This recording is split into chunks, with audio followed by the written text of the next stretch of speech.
Escuela dominical. Y yo quisiera que pudiéramos, por un momento antes de comenzar con la palabra, que pensáramos en el Salmo 122, versículo 6. Salmo 122, versículo 6, dice la palabra: orad por la paz de Jerusalén. Dice: sean prosperados los que te aman. Amén. Salmo 122, versículo 6, memorízalo. Guárdalo en tu mente, es un versículo cortito, no es muy amplio, no es difícil de memorizar, ¿verdad? Dice: orad por la paz de Jerusalén. Prosperados, benditos son aquellos que te aman.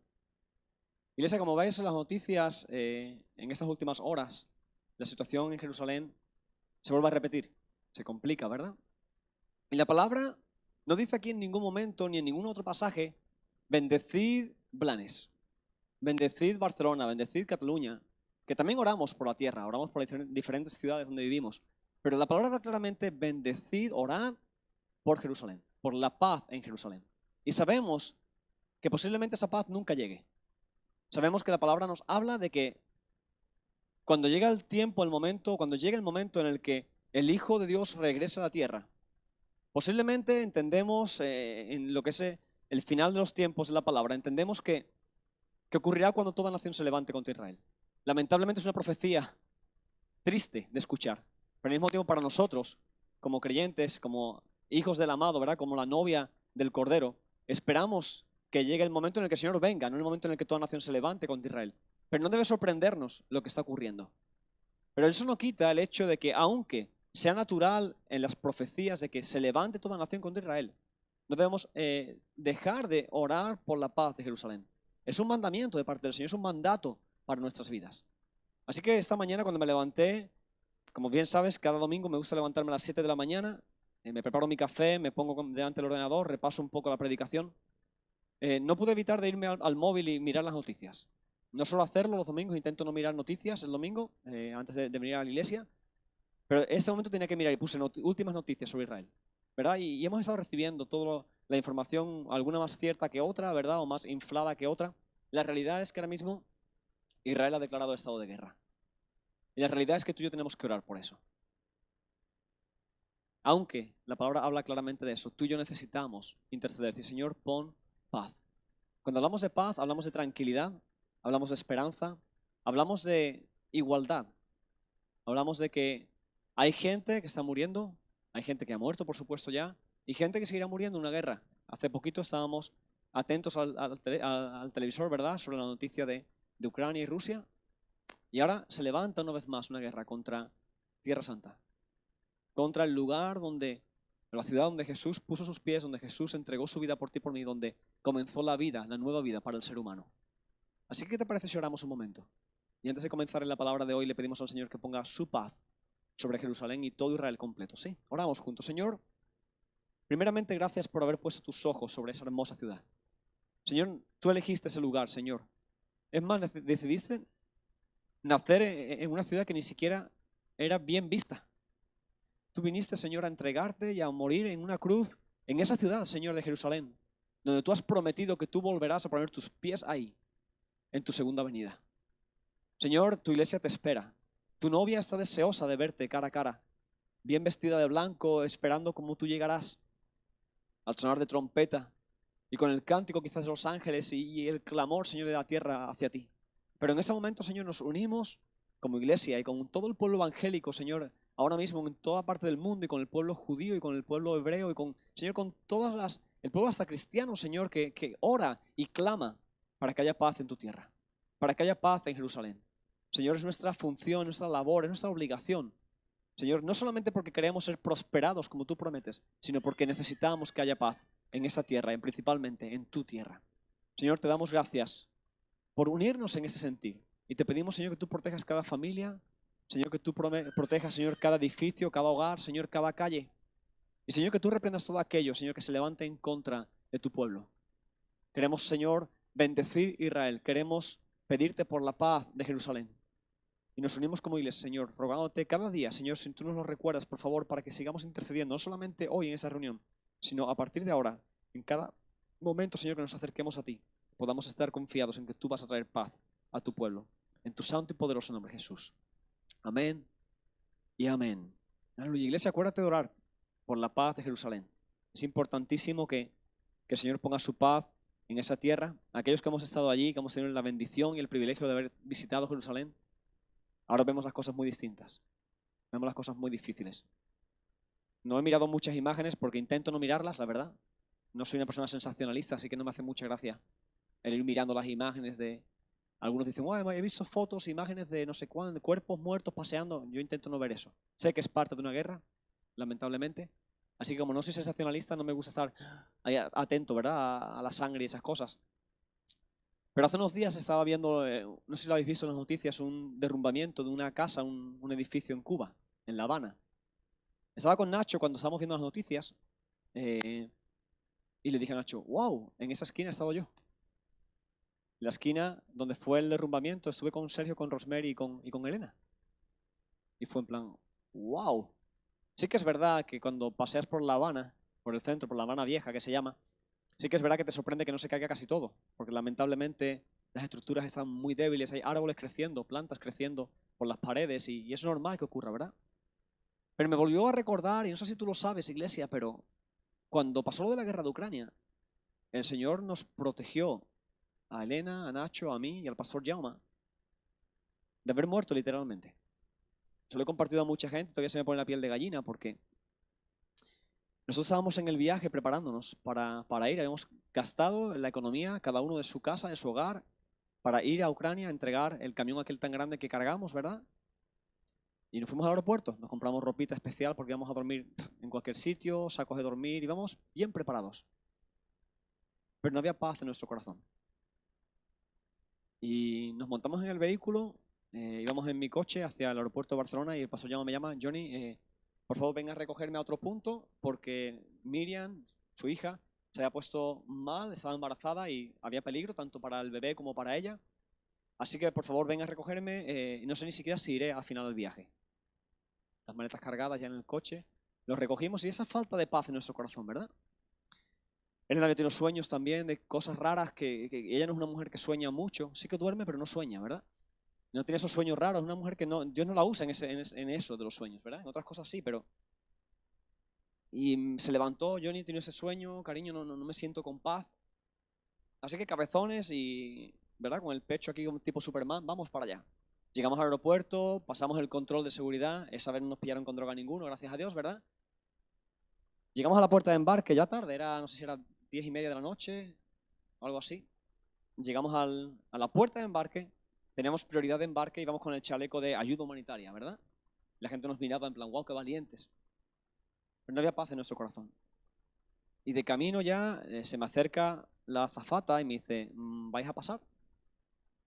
Y le dijimos, tenemos un problema de equipo, tenemos que tomar una decisión, por favor, haz pasar al resto de la gente, ahora hablamos. Así que ahí mismo nos miramos los cuatro, nos dimos las manos, oramos ahí en medio y le pedimos al Señor que pusiera paz en nuestro corazón.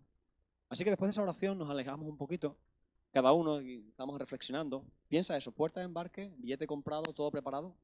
Ya el camión había salido hacia Rumanía, ya estaba en Rumanía llegando, estaba Ciprián, el esposo de Yolanda, ya en Rumanía esperando con el camión. Y la chica viene de nuevo, la azafata, y me dice, disculpe caballero, el vuelo va a salir.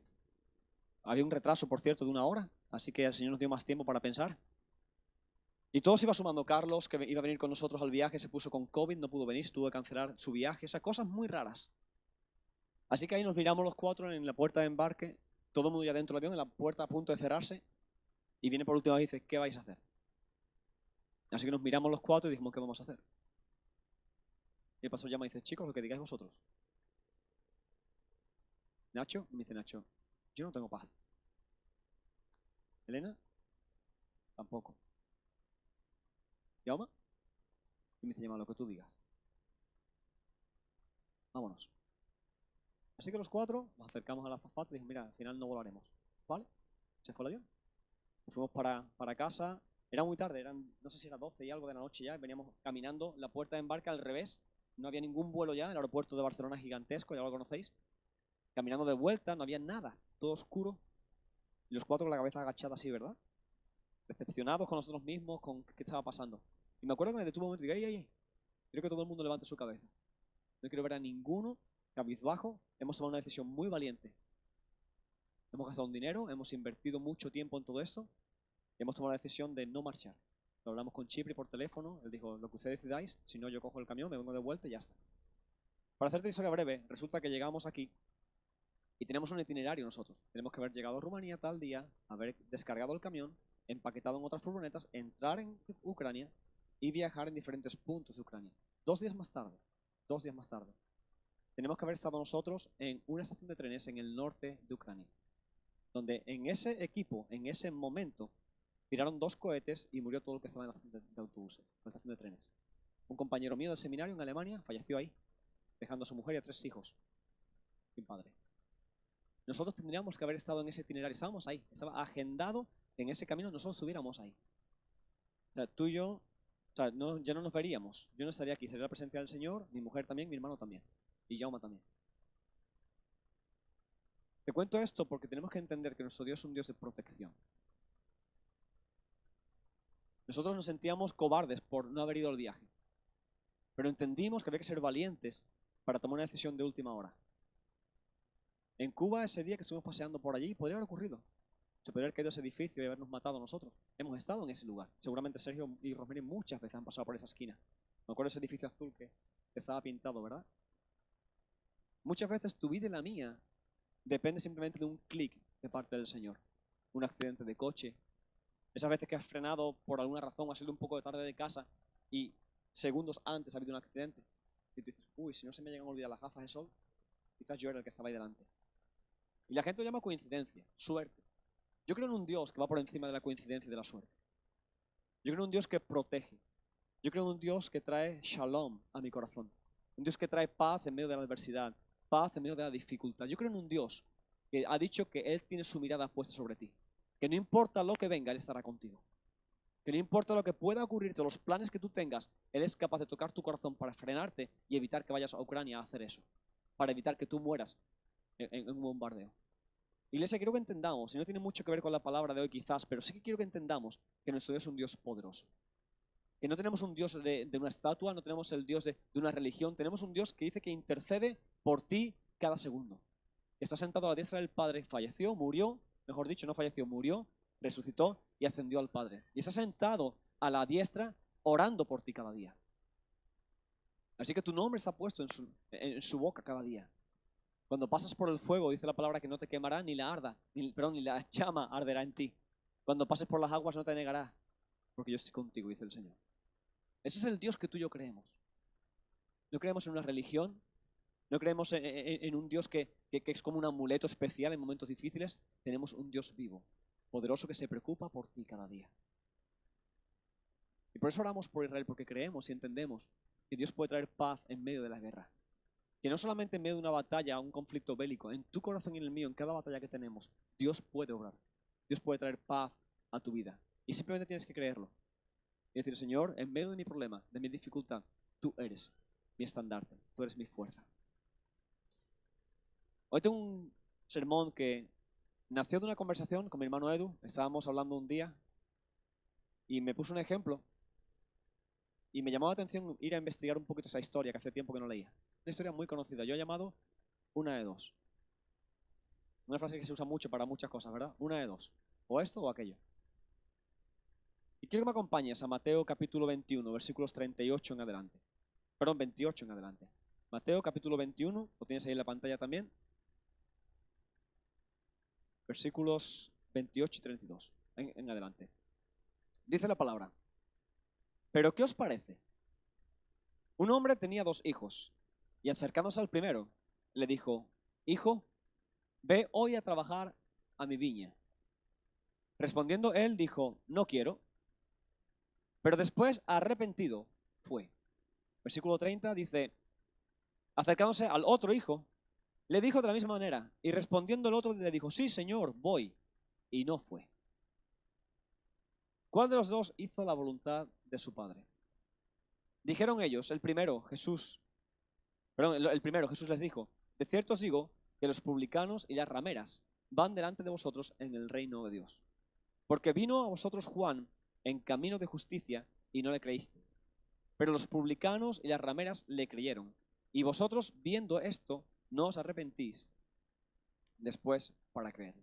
Oramos. Señor, gracias por tu palabra, que ha sido cantada, declarada en este día y que va a ser predicada o está siendo predicada en ese momento libremente. Gracias, Señor, porque esas puertas están abiertas y podemos declarar que tú eres nuestra paz, que tú eres nuestro shalom, que tú eres el Shaddai, que tú eres el Todopoderoso. Señor, gracias porque tu palabra es accesible a nosotros y entendible para nuestras vidas. Pero sobre todo gracias porque es una palabra que se puede aplicar en nuestro día a día. Yo te pido, Señor, que tú bendigas mi voz, mi garganta, mi mente, mi corazón, Señor, para que tu palabra salga tal y como yo la he recibido para tu iglesia. Háblanos, Señor, a cada uno. A mí el primero, háblanos en este día. Y que tomemos la decisión correcta para nuestro andar diario, para que este mundo pueda conocer que tú eres Jesús, el Salvador, Yeshua, Mesías. Señor, gracias por este día, por cada persona en esa sala. Y te pido, Señor, que tú bendigas también a aquellos que están viendo esta predicación por las redes sociales, en directo quizás ahora en YouTube. Señor, que tú hables a cada hogar, a cada persona que esté esperando escuchar de tu palabra. Te damos gracias en tu santo y poderoso nombre, Jesús. Amén y amén. Quiero hablarte un poco del contexto de esta historia. ¿Cuántos la conocen? ¿La han leído alguna vez? Básicamente habla de eso, de un padre que tiene dos hijos, ¿verdad? O sabemos que habla con dos de ellos, no sabemos si tienen más hijos, pero a estos dos le dice ve a trabajar y uno dice no tengo ganas, pero al final va. Y el otro le dice sí, papá, voy a ir y no va, ¿verdad? Y entonces Jesús habla, y en este caso está hablándole a fariseos, a escribas, a sacerdotes, a gente importante. En el contexto de esa historia, si te pones a leer versículos o capítulos anteriores, vas a ver que en este capítulo 21 comienza con la entrada triunfal en Jerusalén. Jesús habla con sus discípulos y dice, preparad, voy a entrar en Jerusalén para algo especial, esa entrada tan famosa, ¿verdad? Que empiezan a cantar Hosana al que viene, ¿verdad? Hosana al hijo de David. Y es una entrada triunfal en un burro, en un pollino, y la gente ni siquiera tenía que entregarla a Jesús, así que cortan palmas o hojas de palma y se la tiran al suelo como alabando la entrada de Jesús como el Mesías, ¿verdad? Después de esa historia, cuando Jesús entra en Jerusalén, ocurre algo interesante. Cuando Jesús entra como triunfador, purifica el templo. Llega al templo y se encuentra que el templo lo habían convertido en una cueva de ladrones, dice la palabra. Dice, mi casa, que es una casa de oración, la habéis convertido en una casa de trueque, ¿no? De intercambio y de timo y de engaño, como un mercadillo. Después va de camino, va Jesús caminando con sus discípulos y maldice una higuera que no da fruto. Y después se encuentra con un debate, que es donde empieza esa conversación, de en qué autoridad haces tú las cosas que haces. Eso es lo que podemos ver dentro del contexto previo a esa historia. Así que Jesús está ahí hablando con las autoridades del pueblo judío.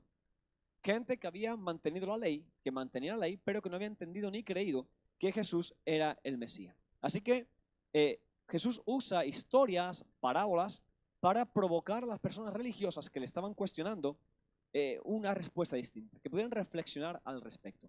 Así que quiero hablarte un momento rápido de los roles que vemos en esta historia. Vemos primeramente a un hombre, al Padre, ¿verdad? Que representa en este caso a Jesús y el mensaje del Evangelio, o a Dios el Padre.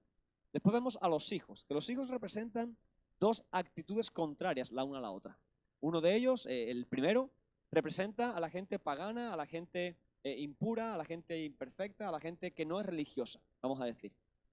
Que dicen que no, o al principio como rechazan el Evangelio, pero después, por el arrepentimiento, le entregan su vida a Jesús. Y la segunda, es el segundo hijo, que representa a las personas religiosas. Representa a aquellas personas que dicen, sí, yo sí, ¿verdad? Yo todo perfecto, pero después no.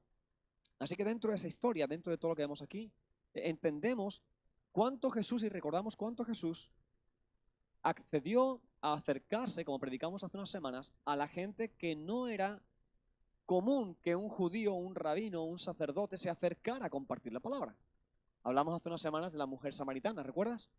Y cómo no era posible o no convenía que Jesús se acercara a una mujer así. Además era una mujer que no era una mujer, no sé, que no era la mujer de un sacerdote, no, era una mujer muy impura. Así que Jesús demuestra siempre eso. Lo podemos ver en la palabra cuando dice que Jesús discute con los escribas y demás, y fue criticado porque dice, mira, este hombre que es un borracho, un bebedor y un glotón, y que se junta con, ¿verdad?, con prostitutas, con rameras, con publicanos. Es muy interesante, lo puedes ver en Mateo capítulo 9, versículo 9, cuando él elige, en este caso, a un publicano como uno de sus discípulos, a Mateo. Mateo es una persona en la historia bíblica que se había aliado con los romanos. Había empezado a cobrar tasas, impuestos a su propia gente. Y lo tenían como rechazado, lo tenían como repudiado, no querían estar con él. Y Jesús elige a uno de ellos. Jesús elige a gente normal como tú y como yo, gente pescadora, trabajadora. Elige también a doctores, a gente que conocía la palabra y conocía, ¿verdad? A gente especialista en otras áreas de la vida. Así que él hace un batiburrillo, ¿verdad? Hace una mezclita de gente natural, como tú y como yo. También elige a gente que era intachable en la ley, en la palabra, gente judía, gente que conocía, ¿verdad? Pero nos demuestra aquí que este hombre que fue acusado de ser comilón y bebedor, porque se juntaba con Juan el Bautista también, que era un poquito friki. Juan el Bautista era un poco así, el típico pastor de hoy en día que va así con pelo un poquito raro, con algún tatuaje, ¿verdad? Y que predica un poco raro, distinto. Ese era Juan el Bautista, era un poco raro. No estoy diciendo que tuviera tatuajes Juan, ¿eh? Pero Juan era un poco raro. Vestía con piel de camello, dice que comía miel silvestre y langostinos no, ¿no? Langostas, ¿verdad? Comía saltamontes, un hombre muy raro, muy raro. Seguramente si entra por aquí algún día, Juan, tú en esa iglesia no encajas. Pero no sé, era una persona, es como cuando entra alguno aquí en la iglesia, entra con gorra y tirantas y chanclas en verano. Es como que, ¿verdad? Aquí no pasa, ¿no? Pasa poco. Cada vez menos, gracias a Dios, ¿verdad? Pero es como que no cumplía con el cliché, con el patrón de evangélico. ¿Sí o no? Y es muy interesante, déjame hacer un paréntesis aquí en esto. Porque parece ser que cuando tú y yo somos evangélicos, no solamente cambia nuestro vocabulario, no solamente cambia nuestra conducta, o esperemos que sí, sino que cambia hasta nuestra forma de vestir y de evaluarlo todo. ¿Sí? Buscamos la iglesia perfecta, y si nuestra iglesia no es perfecta, intentamos perfeccionarla. Intentamos que todo el mundo vista el mismo color, mismo patrón de ropa, misma... No funciona así, ¿verdad? A mí me encanta cuando miro nuestra iglesia, y yo chuleo mucho de nuestra iglesia, quiero que lo sepas. Yo alardeo mucho de nuestra iglesia, porque digo, ¿sabes? Creo que estamos entendiendo poco a poco.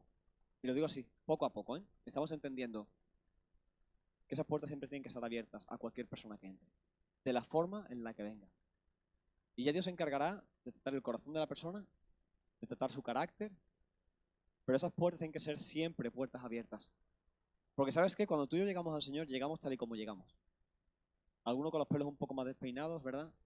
Otro con más daño en su corazón, algunos con una mochila bien cargadita de cosas. Y el Señor te amó y te ama y te perdonó y te perdona y te restauró. Y sí, sigues siendo quien tú eres, en tu forma de vestir, en tu forma de ser, pero Dios ha transformado tu vida.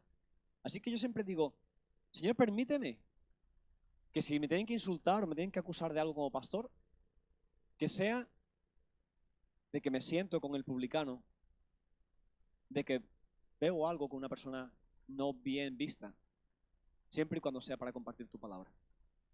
Y si me acusan de estar con gente de mala pinta, o de mala influencia, o de mala apariencia, que sea porque estoy predicando tu palabra. Porque yo quiero ser como Jesús. Me importa el testimonio muchísimo. Pero cuando estoy compartiendo con alguien de la palabra, estoy sentado en una cafetería con alguien que a lo mejor está un poco sucio, o una persona que tiene fama en la ciudad por cualquier cosa, no me importa que me vean. Hace un tiempo tuve la oportunidad, el privilegio, de verdad, de acompañar a una persona que estaba pasando por un problema de drogas, acompañarlo, llevarlo a un centro, intentar ayudarlo en su vida. Y quedé con él muchas veces para tomar un café en una cafetería pública de la ciudad. Déjame decirte, esa persona aquí en esta ciudad es conocido. Y cuando estábamos tomando un café, muchas veces en un restaurante cerquita, una cafetería cerca de los Mossos de Escuadra, estábamos tomando un café y aparecían los Mossos de Escuadra a tomar un café. Y automáticamente lo miraban a él y me miraban a mí. Porque tenía una mala fama. Estábamos ahí desayunando, hablando, y yo decía, quiero ser visto con ese tipo de gente. Porque muchas veces nos reunimos con los hermanos en la fe, con el equipo de liderazgo y tomamos un café y estamos hablando de nuestras cositas. Y es verdad que está bien que nos reunamos, ¿eh? Y que tomemos café y que hablemos de proyectos de iglesia. Pero ¿qué está pasando mientras? Lo que está pasando mientras es que afuera hay gente muriendo. Espiritualmente, hay gente que está muriendo eternamente. Iglesia, tú y yo necesitamos tomar café con gente así. Tú y yo necesitamos acercarnos a lo que Jesús hacía. A la persona que no está bien vista. para que finalmente Dios transforme su vida y esa persona sea bien vista. Para que haya un testimonio. Hay gente en esa iglesia, y no voy a nombrar a nadie, ni voy a mencionar, ni apuntar a nadie. Hay gente en esa iglesia, lo he dicho muchas veces, con la que tú hace unos años no te tomarías un café. Te daría miedo acercarte a esa persona. Lo digo en serio. Hay gente sentada al lado tuya hoy que tú te cambiarías de acera por miedo a que te hiciera algo al verlo venir. Es más, hace unos años tú no te querrías haber sentado conmigo. Yo no era agradable para tomar un café. Pero el Señor transformó tu vida con una razón. Que otras pueden ser transformadas. Así que en esa historia que vemos, iglesia, en esa historia, quiero enfocarme en dos preguntas importantes que hemos leído. La primera, en el versículo 28, dice, ¿qué os parece? Me encanta cómo Jesús funciona. Jesús llega, hace una pregunta abierta y espera una respuesta. Él dice, ¿qué os parece? Porque, ¿sabes? Según la mentalidad de la época, en esa historia, un hijo no tenía el derecho de decirle que no a su padre. Era de cajón si un hijo le decía a su padre, o sea, si un padre le decía a su hijo, ve a trabajar, el hijo tenía que decir que sí, tenía que ir y punto. No es cuestionable como lamentablemente pasa hoy en día. Es más, estamos hablando del siglo I. Cuando yo era joven, más todavía de lo que soy, a mí no se me ocurría llevarle la contraria a un profesor. A mí no se me ocurría llevarle la contraria a mi padre. Bueno, los profesores sí, cuando hablan de fe y de religión, sí que le llevaba la contraria a todo lo que podía y más. Pero cuando tenía que ver con una obediencia, cuando el profesor me decía, Jonathan, ponte en pie y ve a la pizarra, yo me ponía en pie aunque no supiera la respuesta, aunque no supiera ni escribir. Y cuando llegaba a casa, mi padre me decía, o mi madre, Johnny, tienes que limpiar, tienes que... Y cuando no lo hacía, había unas consecuencias. Hoy en día, lamentablemente, no es así. Hoy en día, un profesor, un padre, muchas veces ha perdido toda la autoridad sobre sus hijos. Así que la primera pregunta que vemos aquí es, ¿qué os parece a vosotros? Una pregunta que Jesús quiere saber la opinión de ellos. Le pregunta, recuerda, a gente religiosa, ¿vale? Si un hijo no obedecía a su padre, deshonraba y avergonzaba a su padre en público. Si ese hijo que dice, sí voy a ir, pero al final no va, estaba cumpliendo con la parte religiosa. Sí, sí, papá, claro que sí, es mi obligación. El otro hijo que dijo, no tengo ganas de ir, estaba deshonrando y desobedeciendo a su padre. Eso en el primer siglo era muy difícil de hacer. O sea, eso era una rebelión, una rebeldía, mejor dicho, contra el padre. Y vemos aquí en esa pregunta, o en esa cuestión que Jesús le hace a los discípulos, perdón, a los escribas y a los sabios, que dice, quiero ver vuestra mentalidad. Y dijeron automáticamente, la respuesta de ellos fue muy clara. Ellos dijeron, no, está claro que el hijo que al final fue, Pero Jesús quería llevarlos a ese punto de reflexión. Yo creo que Dios quiere hacernos hoy. Porque si le preguntamos a alguien algo tan sencillo, ¿qué te parece a ti? En realidad vamos a responder lo que sabemos que tenemos que responder, pero quizás no actuemos de la misma manera. He dicho antes una declaración, he dicho, cualquier persona tal y como venga por esas puertas debe ser recibida en esta iglesia. Lamentablemente, eso es lo que sabemos que tenemos que hacer, pero no siempre se hace. No siempre se hace. Posiblemente si entra alguien por esas puertas, mal vestido, vamos a decirlo, quizás ebrio, lo que solemos hacer es seguridad, ¿verdad? Automáticamente, Edu y unos cuantos más de atrás, aquí no se puede entrar así. Pero quizás esa persona que venga ebria, o que venga gritando, o que venga con algún problema, lo que más necesita es precisamente lo contrario a lo que tú has hecho. Necesita un abrazo. Es más, hay muchas cosas, escucha esto, hay muchas cosas que tú y yo sabemos que tenemos que hacer y que no hacemos. Y he dicho tú y yo y tú. Cosas que el Señor nos pregunta, ¿qué te parece? Y tú dices, no, sí, claro, yo sé que no tengo que mentir, Señor, yo sé que no puedo ir más de 120 en el coche, yo lo sé. Y el Señor está diciendo aquí, no es cuestión de lo que te parezca a ti, por eso iremos después a la segunda pregunta, que tiene más que ver con el punto de reflexión que Jesús quería llevar a esta mentalidad, ¿verdad? Pero para la mentalidad religiosa, el primer hijo fue obediente en primera instancia.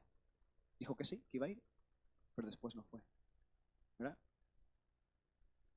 Muchas veces creo que a nosotros nos pasa lo mismo, iglesia. Creo que muchas veces, como creyentes, evangélicos, miembros de una iglesia, fieles, solemos decir sí casi de manera automática. Es más, hoy vas a escuchar cosas aquí en este sermón que tú vas a decir, sí, es verdad, lo necesito para mi vida, voy a hacerlo. Sí y amén. Tu palabra nunca cambia. Y yo salgo de aquí en plan, voy a cumplir y voy a ser el mejor cristiano, la mejor cristiana del mundo mundial de los evangélicos. Pero cuando salimos de afuera, en nuestro día a día, nos encontraremos con diferentes conflictos, ¿verdad? En diferentes situaciones. Así que podemos decirle, Señor, amén, sí, papá, sí, Padre, yo voy a ir. Y ese es nuestro sí, yo voy a ir, se queda solo en lo que decía antes, en una frase cliché, en un patrón evangélico de sí, yo voy a hacerlo. No somos muy distintos, iglesia. No somos muy distintos en nuestra mente, en nuestra forma de funcionar, a lo que criticamos y acusamos fariseos, saduceos, escribas. Yo siempre digo que aquellos que no aceptaron a Cristo en su corazón por la ley, era como Pablo, creen, entienden que están haciendo lo correcto delante de Dios. Están aplicando principios que Dios envió, que Dios mandó en su momento, y les falta entender que el Mesías vino para dar una vida distinta, un nuevo pacto en su sangre, como celebramos la semana pasada, un nuevo pacto en su sangre. Pero muchas veces creo que hacemos lo mismo nosotros.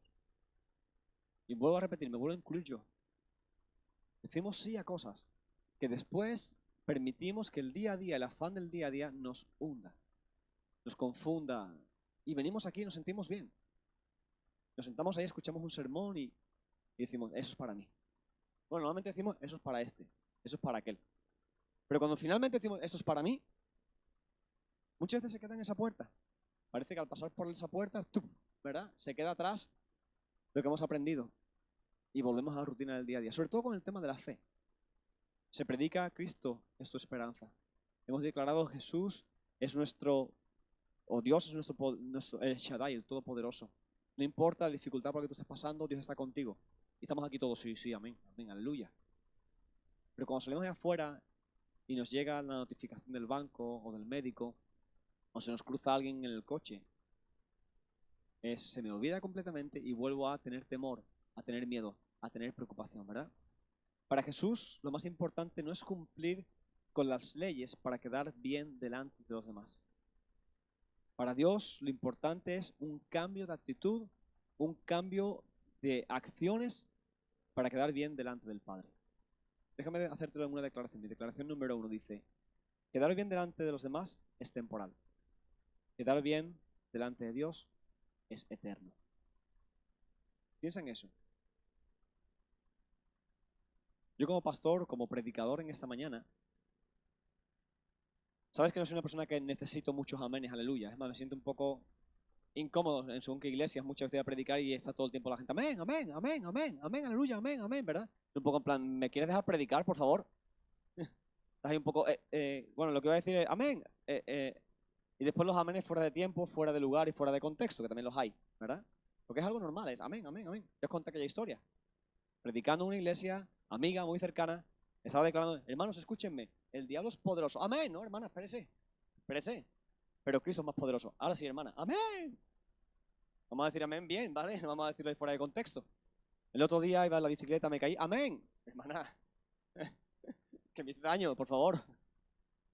Pero muchas veces, esos amenes, aleluya, son palabrería y es intentar de alguna forma, no voy a decir que la persona lo haga mal. Ahora todo el mundo sabe, ¿qué hago? ¿Digo amén? No digo amén. ¿Digo amén o no digo amén, verdad? Pero es un poco decir, cuando tú dices amén, es así sea. Así sea hecho en mi vida. Y cuando una declaración de la palabra tú dices, amén a eso, independientemente de que lo hagas en verbal o lo hagas en tu corazón, estás comprometiéndote, así tiene que ser en mi vida. Y cuando tú declaras que, yo digo, por ejemplo, Dios es poderoso, y tú dices, amén. Estás diciendo, así es. Dios es poderoso, yo lo creo. Pero esa palabra tan cortita es tan poderosa. Porque es como un contrato, como un acuerdo para con Dios. Yo creo en eso. Y muchas veces queremos quedar bien delante de los demás. Pero eso es temporal, iglesia.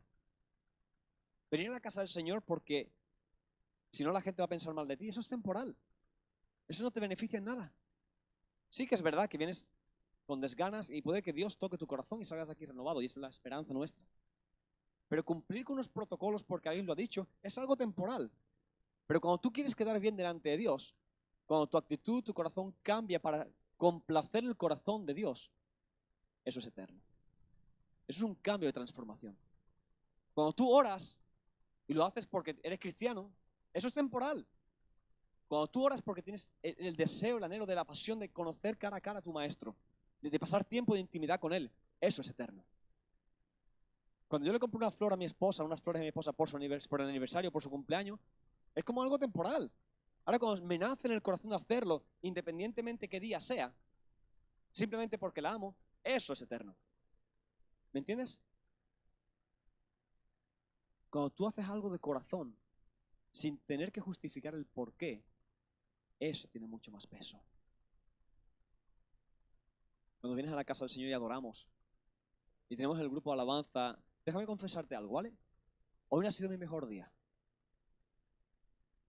No ha sido mi mejor día. Ayer fuimos a jugar a fútbol con los chicos de la iglesia, y digo con los chicos, pues yo no me siento ni chico para jugar a fútbol. Madre mía, jugué de portero la mitad del partido y estoy más cansado que... Ya no está uno para esos trotes, ¿verdad? Y uno cree que sí, se pone a jugar y... Le decía a un amigo mío que estuvo jugando con nosotros ayer, intentaba regatearte como cuando era capaz de hacerlo, y era como que la cabeza hacía ta, ta, ta, ta, ta, puf, puf, puf, pa, gol, y era en verdad pum, al suelo. No tenía fuerza, me faltaban fuerza en las piernas, me faltaba agilidad en las piernas. Iglesia, muchas veces, y escúchame esto, venimos aquí y como te decía, hoy no ha sido mi mejor día, estoy cansado, tengo hasta agujetas en las cejas, se me duele todo. La voz, no sé, yo le he preguntado a chicos, digo, grité mucho ayer jugando a fútbol.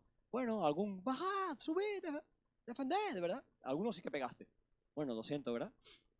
En el fútbol. No le falta el respeto a nadie, creo, ¿no? No hay ninguno aquí dañado. Vale, ok. Iglesia, hay veces que estamos aquí y yo estoy intentando cantar y te voy a confesar algo ahora que no me escucha Germán. En la última canción se han equivocado de tono, estaba muy alto. Nos hemos dado cuenta, hemos mirado en plan, porque sabemos lo que ocurre cuando la canción sube de tono, no llegas. Así que tienes que empezar a abrir la boca e intentar llegar como puedes. Estamos mirando y riéndonos todos en plan, menos mal que la iglesia está adorando al Señor, no se entera. Pero salen los gallos, ¿verdad? Los gallos, las gallinas y el corral, sale todo. Iglesia, hay veces que no estamos aquí al 100%. Yo hay veces que no estoy al 100% aquí. Ya sea por un partido de fútbol de ayer, o porque estoy desanimado, o porque estoy cansado, o porque estoy enfermo. Pero cuando estamos aquí, a pesar de los errores técnicos que podamos tener, a pesar del cansancio físico, siempre subimos arriba antes de bajar aquí a tocar y oramos, Señor, renueva nuestras fuerzas. El que no tenga fuerza, multiplícala. Bendice nuestras voces, nuestras manos, nuestro corazón, para que podamos junto con tu iglesia adorarte a ti. Es nuestro deseo. Nuestra pasión no es algo temporal. Es que la adoración en la que os dirigimos, o la que intentamos dirigiros, provoque una relación eterna. Provoca un deseo de amar al Señor, a pesar de la imperfección nuestra, a pesar de nuestro cansancio. ¿Y sabes qué pasa? Que normalmente nuestra adoración cambia cuanto más dependemos del Señor. Hay veces que estamos aquí y yo miro al grupo y digo, hoy el grupo está dormido. Hoy parece como que no. Y de repente, en medio de la alabanza, en una frase de una canción, su presencia cae. Y yo me echo a reír siempre y digo, la de años que llevo aquí arriba subido y todavía no me he enterado que depende de él. Y en esa última frase de la canción, yo miro a la banda, gente tan imperfecta como yo, o yo más imperfecto que ellos, pero su presencia fluye. Porque donde hay dos o tres, ahí Dios se va a mover. Iglesia, lo que te quiero decir con esto es que los pactos y la relación personal con Dios es algo que te va a dar frutos eternos.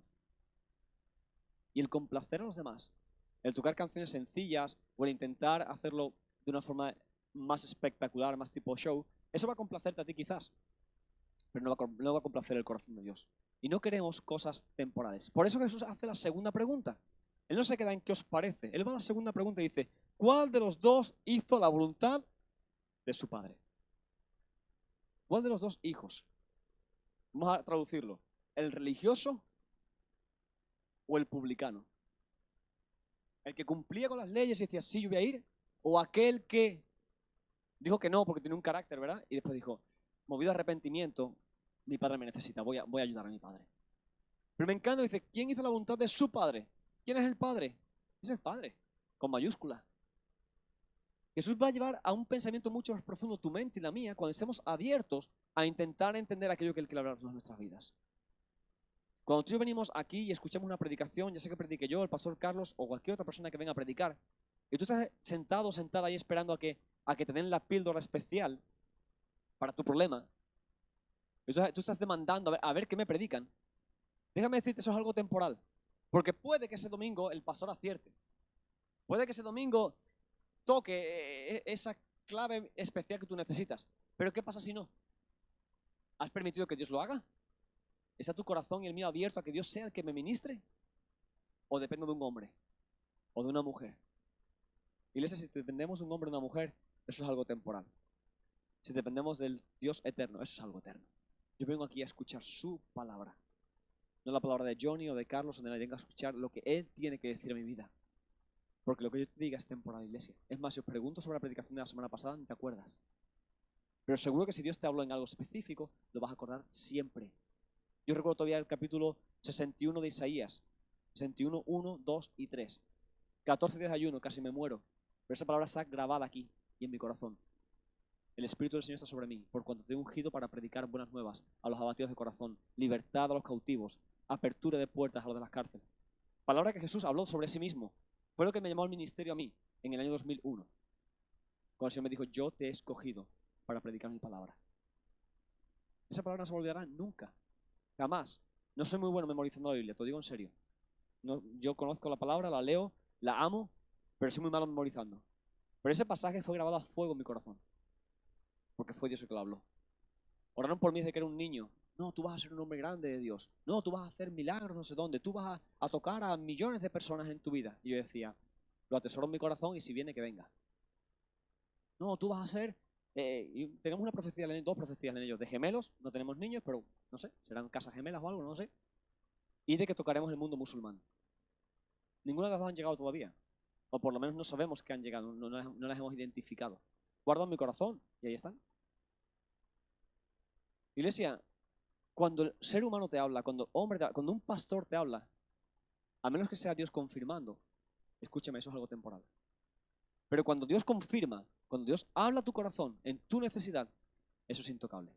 Y Dios quiere llevar a este grupo de religiosos a entender la importancia de hacer algo eterno, que es la voluntad del Padre. Porque para responder a esta pregunta, iglesia, no valía con decir lo que se esperaba. Había que darle vuelta a la cabeza un poquito más. No valía solamente con responder a lo tradicionalmente correcto. Jesús buscaba profundizar en sus corazones y provocar, como la mujer samaritana, provocar una reflexión interna. Jesús quería provocar, igual que en mí, una nueva manera de pensar, una nueva manera de actuar como personas religiosas. Dios tiene el deseo de que tú y yo como evangélicos pensemos de forma distinta. Dios tiene el deseo de que tú y yo como pentecostales, como creyentes en el Espíritu Santo, no nos limitemos a un movimiento, a una predicación o a un culto. Dios quiere llevarte a la intimidad con el Eterno, quiere llevarte a la profundidad, a profundidades que tú y yo jamás hemos pensado. A momentos de oración como el miércoles pasado o como este próximo miércoles, donde venimos aquí, adoramos al Señor y no tenemos un patrón escrito de qué vamos a hacer. Adoramos, adoramos, el Señor va dirigiendo. Y hay veces que nos acercamos, oramos uno por los otros. A veces que tomamos una persona y decimos, ven, yo sé que estás pasando lo mal, necesito orar por ti. Iglesia, el Señor quiere llevarte a una intimidad personal fuera del ámbito religioso, fuera del ámbito evangélico, fuera del ámbito eclesial. Él quiere llevarte a un encuentro personal con Él cada día, a una relación íntima, que después se verá reflejada en su iglesia, que después se verá reflejada en tu conducta diaria. Pero Él quiere llevarte a esa intimidad. Y déjame decirte, esa intimidad no está limitada a leer 4 capítulos, orar 3 oraciones. Eso no es así. Vuelvo a repetir, es un deseo de tu corazón. Hay momentos que simplemente, callado en la presencia del Señor, Dios te ministra. Hay veces que sí que hablamos, hay veces que le pedimos al Señor cosas, pero no hay un patrón ni una cantidad de libros, ni capítulos, ni oraciones que te hagan mejor cristiano. Lo que te hace un buen creyente, lo que me hace a mí un buen creyente, es la intimidad con el Maestro, la intimidad con el Eterno, el deseo de estar con Él. Como creyentes evangélicos, miembros de una iglesia, solemos fallar a menudo. Por eso cuando decimos amén a frases que tocan nuestras vidas durante un servicio dominical, tenemos que pensar bien qué decir. Tenemos que pensar bien qué es lo que el Señor quiere hacer con nuestras vidas y qué va a conllevarnos ese sí, amén. El primer hijo conocía el corazón del Padre. El primer hijo dijo, yo no voy. Pero dice la palabra que después fue arrepentido, después fue movido a arrepentimiento. Y entonces fue y trabajó el campo. Yo no quiero ser el hijo que dice sí, Señor, sí voy, pero después no voy. Tampoco me gusta desobedecer a mi padre. pero sí que quiero estar abierto a que Dios pueda tratar mi corazón y arrepentirme. Esa palabra, quizás la palabra más clave en todo el pasaje, arrepentimiento. Dice, ese primer hijo se arrepintió y fue. Muchas veces en tu vida y en la mía le hemos dicho al Señor sí, o al revés hemos dicho no pienso hacerlo, y después el Señor dice, bueno, venga, sí, voy a hacerlo. Esa sensibilidad de permitir que Dios hable a tu vida, a través de tu vida, es lo que te va a dar una relación eterna. Y si necesitamos ser honestos con nosotros mismos. Necesitamos ser sinceros a la hora de acercarnos al Señor. Y con eso voy a ir terminando en esta mañana. Porque quizás cuando decimos al Señor sí, de verdad, de corazón, y nos arrepentimos, o cuando decimos al Señor no y después de un arrepentimiento, quizás no quedemos muy bien delante de los demás. Quizás parezca como que somos los pecadores de la iglesia. Pero cuando hay un arrepentimiento y un cambio, quedamos bien delante de nuestro Padre. Quizás aparentamos un carácter rebelde al principio, pero cuando después permitimos que Dios trate nuestro corazón, es ahí donde toda rebeldía se va y donde el Señor trata tu vida y la mía. Si cumplimos nuestra labor, quedaremos bien delante del Padre. Mi segunda declaración: conocer el corazón del Padre nos permite actuar correctamente. Quiero que pensemos en esto. Para conocer el corazón del Padre hay una clave: pasar tiempo con Él, ¿verdad? No es más. Es imposible conocer el corazón del Padre si no pasamos tiempo con Él. Yo lo he explicado muchas veces en predicaciones. Y es una norma en mi vida, por eso lo predico muchas veces, o lo comparto muchas veces. Una cosa es conocer de alguien y otra cosa es conocer a alguien. Cuando tú conoces de alguien, tú no anticipas la mente y el corazón de esa persona. Cuando tú conoces a alguien, tú anticipas. Tú sabes lo que está pensando la persona. Tú sabes cómo está sintiéndose. Tú sabes cómo lucha con una frustración o con otras. Eso pasa mucho en los matrimonios. Padres, hijos también pasa mucho, ¿verdad? Eso de, parece que me has leído la mente. ¿Sí? ¿Has escuchado esa frase? Parece que me has leído la mente. Eso ocurre muchas veces. Tendría que ocurrir mucho más, ¿eh? En una relación, por ejemplo, de matrimonios. Tiene que ocurrir. Ay, que parece que pensamos igual. Bueno, es normal. Llevamos 40 años juntos, 50 años juntos. Claro que es normal que pensemos igual. Hemos discutido muchas cosas, hemos llegado a un acuerdo y ahora entendemos y pensamos igual. Para tú poder conocer el corazón del Padre, para que yo pueda conocer el corazón del Padre, tengo que pasar tiempo con Él.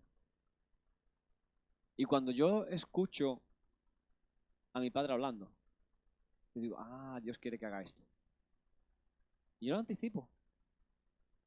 Cuando me separo de la comunión con el Padre, ¿sabes qué pasa? Entonces escucho lo que el ser humano dice. Entonces las noticias que veo en televisión me afectan de una forma distinta. Cuando voy en el vehículo conduciendo me pasan cosas distintas o reacciono de una forma distinta. Y ya el fruto del Espíritu empieza a desaparecer y empieza a crecer las obras de la carne. Y ya empieza a desaparecer el yo ni santificado y en proceso de santificación delante del Señor. Y aparece el viejo hombre, aquel que a mí no me gusta y a ti tampoco. Cuando tú y yo nos acercamos al Padre y conocemos su corazón, tenemos la oportunidad constantemente de actuar correctamente. Así que evalúa tu vida, yo evalúo la mía. Si actuamos correctamente, posiblemente, es porque estamos constantemente escuchando lo que Dios tiene que decirnos y trabajando en ello. Si nuestra actitud, nuestro carácter no es el que tú sabes que a Dios le gusta, posiblemente no estamos muy cerquita del corazón del Padre. Pasa tiempo con Él, acércate a la presencia del Señor. Y aunque seas ese hijo que dice, no, yo paso, yo no voy, permite que Dios trate tu corazón y que haya un arrepentimiento, que haya un cambio para decir, Señor, yo sé que tú. Antes he dicho que ese padre posiblemente no, según el contexto entendemos que ese padre necesitaba la ayuda de sus hijos, ¿sí o no? Dice que él habló con sus hijos y los mandó a los dos a trabajar. Él necesitaba la ayuda de sus hijos. Nuestro Padre Celestial necesita nuestra ayuda. Y te dirá, Johnny, ¿tú has predicado antes o has dicho antes que Él es todopoderoso? Sí, pero ha decidido depender de ti y de mí. Por eso nos ha hecho sal y luz en la tierra. Él vino, nos equipó, nos preparó, nos dejó su palabra para que tú y yo cumplamos con eso de ir por todo el mundo y predicar el Evangelio y hacer discípulos de las naciones, bautizándolos en el nombre del Padre, del Hijo y del Espíritu Santo. Y he aquí, dice la palabra, yo estoy con vosotros hasta el fin. Él ha decidido depender de ti. Él ha decidido que tú seas su boca, que tú seas sus manos, que tú seas sus pies. Por eso dice la palabra, hermosos son los pies de los que anuncian la paz. En la armadura del cristiano, las sandalias, ese calzado apresto para predicar el Evangelio. Es lo que Dios necesita. Tus manos, tus pies, eres tú. Soy yo. Y has decidido depender de ti. Pero no te vas a quedar solo, Él te va a acompañar en todo el proceso. Así que cuando tú y yo miramos lo que Dios quiere para nuestras vidas, el Señor, yo me he equivocado. Me arrepiento porque sé que tú me necesitas.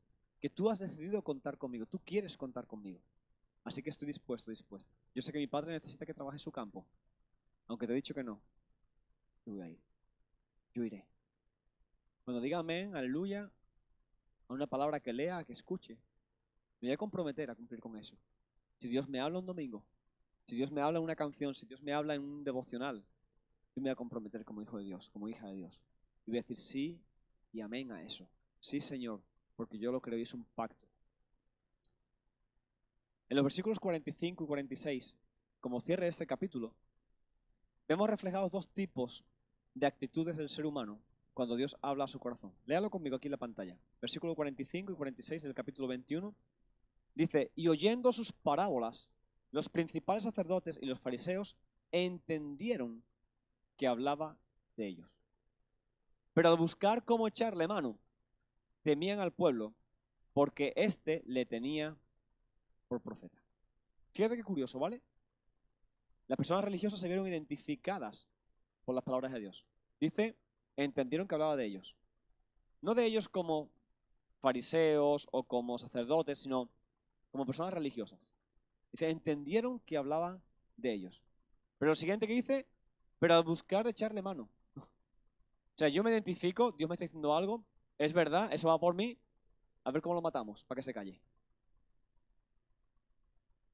Pero ¿sabes por qué tenían miedo de no matarlo? Dice, porque había un pueblo, no dice religioso, dice, había un pueblo que lo tenía por profeta. Gente imperfecta, había entendido y amado a Jesús, porque sabían que era el profeta enviado. Sabían que era el Mesías. Así que muchas veces, iglesia, vemos las dos actitudes, ¿verdad? Las personas no religiosas tenían a Jesús como profeta. Imperfectos, pero arrepentidos. Gente con pecado, pero que había aceptado a Cristo en su corazón. Gente que no cumplía quizás con la ley del momento, la ley de la palabra, pero sí que habían entendido el nuevo pacto en su sangre. Y yo cierro con tres preguntas. ¿Qué hijo o hija quieres ser? ¿El que dice sí y no va? ¿El que dice no, se arrepiente y cumple con su función? ¿Qué hijo quieres ser? ¿Qué hija? ¿El que dice sí, Señor? ¿O el que hace la voluntad de su Padre? Creo que oremos juntos en esta mañana. Y que reflexionemos como hacemos siempre, cada domingo. ¿Qué tipo de hijo soy o hija? ¿Y cuál quiero ser? ¿Quiero agradar al Padre? ¿O quiero quedar bien? Recuerda, si quieres quedar bien con la gente es algo temporal. Si quieres quedar bien para con Dios, es algo eterno. No permitas que tu religiosidad y la mía, como evangélicos, como cristianos, nos lleven a una rutina de sí, amén, pero de poca práctica. El Señor necesita, dice, corazones arrepentidos, humillados, contritos y humillados, porque es ahí donde el Señor puede trabajar. Dice que Él no rechaza ese corazón. Si tu corazón es un corazón altivo, que se autojustifica, el Señor no puede hacer nada. Dice que Él vomita de su boca al que es altivo, al que es orgulloso. Qué feo eso, ¿verdad? Dice el Señor, vomita el orgullo. Pero cuando alguien viene con un corazón arrepentido y humillado, el Señor dice que no puedes rechazarlo, no se puede resistir. Es como, no sé, como tu comida favorita, ¿verdad? Te la ponen por delante después de haber comido y tú, uff, es que es mi postre favorito. Y no he dejado sitio, pero al final entra, ¿verdad? Aunque se te quede de aquí para arriba así un poquillo aquí metido. El Señor dice, ya estoy bien, pero es que ha venido con un corazón arrepentido y humillado. Es que eso no puedo rechazarlo. Es que no puedo. ¿Qué tipo de hijo? ¿Qué tipo de hija quieres ser tú en esta mañana? Y dices sí y no va. O el que a regañadientes al final va y el Señor trata su corazón. Oremos juntos. Señor, gracias por tu palabra. Y gracias por la parábola hermosa que nos has dejado en esta mañana. Gracias porque sabemos que hay enseñanza para nosotros. Gracias, Señor, porque sabemos que una vez más tú nos das la oportunidad de hacer un cambio en esta mañana. Señor, no queremos salir de aquí exactamente igual que hemos entrado. Queremos salir de aquí, Señor, con tu palabra aplicada en nuestro corazón. Señor, si somos de aquellos que decimos que sí, pero después no hacemos nada, para contigo te pedimos perdón. Te rogamos que tú nos ayudes a decir sí, pero a cumplir con ello. Señor, si en algo hemos sido un poquito rebeldes y hemos dicho que no, trae el arrepentimiento en nuestra vida, como ese primer hijo, Señor, que dijo que no, pero que finalmente entendió su función. Ayúdanos, Señor, a ser obedientes a ti y sobre todo ayúdanos a conocerte, a intimar contigo. Señor, hay gente en esa sala que está pasando por un tiempo de duda, de dificultad anímica, espiritual, física. Te pido, Señor, que tú te acerques a ellos una vez más y que ellos se acerquen a ti una vez más. Señor, y que no demos lugar al diablo, como dice tu palabra, ni en nuestra mente, ni en nuestro corazón, ni en nuestras acciones. Hoy una vez más nos has dado una oportunidad, nos das una oportunidad más, ahora, de acercamiento a ti. Y no queremos desaprovecharla, Señor. Queremos decirte amén a tu palabra. Así es a tu palabra. Y con nuestras imperfecciones, tal y como somos, queremos entregarte nuestra vida y decirte, Señor, aquí estamos. Sigue tú trabajando en nosotros. Quita toda religiosidad, Señor nuestra, todo patrón evangélico que muchas veces nos aleja de ti y tráenos el denuedo, el deseo de acercamiento y de conocimiento de tu presencia. Gracias por tu perdón, Señor, que muchas veces nos cuesta aceptarlo. De boca decimos que sí, pero nos cuesta sentirnos perdonados, nos cuesta sentirnos amados. Yo te doy gracias, Señor, porque tu amor nunca falla y nunca falta, y tu perdón es para siempre. Gracias, Señor, por tu palabra en este día. Y gracias por la oportunidad de poder predicar libremente. En tu santo nombre, Jesús. Amén y amén. Iglesia, amén a esto. Recuérdalo, ya lo has dicho. Amén a esto. Amén a intentar entender el corazón del Padre. Amén a intentar pasar tiempo en su presencia. Amén a esa voluntad suya dirigiendo nuestras vidas. Recuerda, o complaces al ser humano y te va a dar un ratito de placer, o complaces al Padre y será para siempre, ¿sí? Antes de marchar en esta mañana quisiera que pudiéramos orar juntos por nuestra hermana Franca. Ella marcha de viaje el lunes, martes, Franca. Mañana lunes marcha de viaje para visitar a su familia, estará fuera un tiempo. Yo le pedí a ella que me recordara que íbamos a orar por ella hoy, así que Franca, vente conmigo porfa al frente. Vamos a orar por ti. Vamos a pedir al Señor que ponga su protección sobre tu vida. Cuando tú y yo oramos, lo hacemos con fe, ¿verdad? Decimos sí, amén a lo que vamos a hablar. Así que quiero orar por ella, quiero bendecirla, quiero pedir que el Señor proteja su vida en este viaje y también quiero que te comprometas en estos días que no vas a verla a orar por ella, ¿sí? Ella va a su país está en una situación difícil, su familia está pasando por un tiempo difícil, así que yo quiero que ella sea ese canal de bendición que siempre ha sido, ¿verdad? A través del Señor, así que nos comprometemos como iglesia a orar por ella, ¿verdad? A pedirle al Señor que te la recuerde o ponte una alarma en el móvil, no sé, haz la forma que sea, pero acuérdate de orar por ella para que cuando ella esté en su país pasando por dificultades o lo que tenga que enfrentar, ella sienta que está como volando, ¿verdad? Que tiene una iglesia entera sustentándola y dándole fuerza a su vida, ¿sí? Así que oramos por ella un momentito y terminamos en oración para despedirnos en este día. Señor, muchas gracias por la vida de nuestra hermana Franca, Señor, gracias porque es bendición, Señor, para nuestra iglesia, es bendición, Señor, para tu iglesia. Señor, y te rogamos, Señor, en este día que tu presencia, tu Espíritu Santo, tus ángeles acampen alrededor de ella. Señor, proclamamos, Señor, tu protección Señor, sobre cada vehículo, cada medio de transporte que ella vaya a tomar hasta llegar a su casa. Señor, que tú bendigas su entrada, su salida y su regreso aquí. Padre, te rogamos que tus ángeles, Señor, estén con ella, Señor, y que tu presencia esté siempre, como promete en tu palabra, que nunca la dejará ni la desamparará, y que tu iglesia esté comprometida a orar por ella. Señor, y que ella pueda sentir tu fuerza, Señor, tu iglesia orando por ella, intercediendo. Señor, que sea de canal de bendición. Todo aquello que ella tenga que tratar, Señor, allí en su país, temas tristes, temas difíciles, que también tú la uses para predicar tu palabra.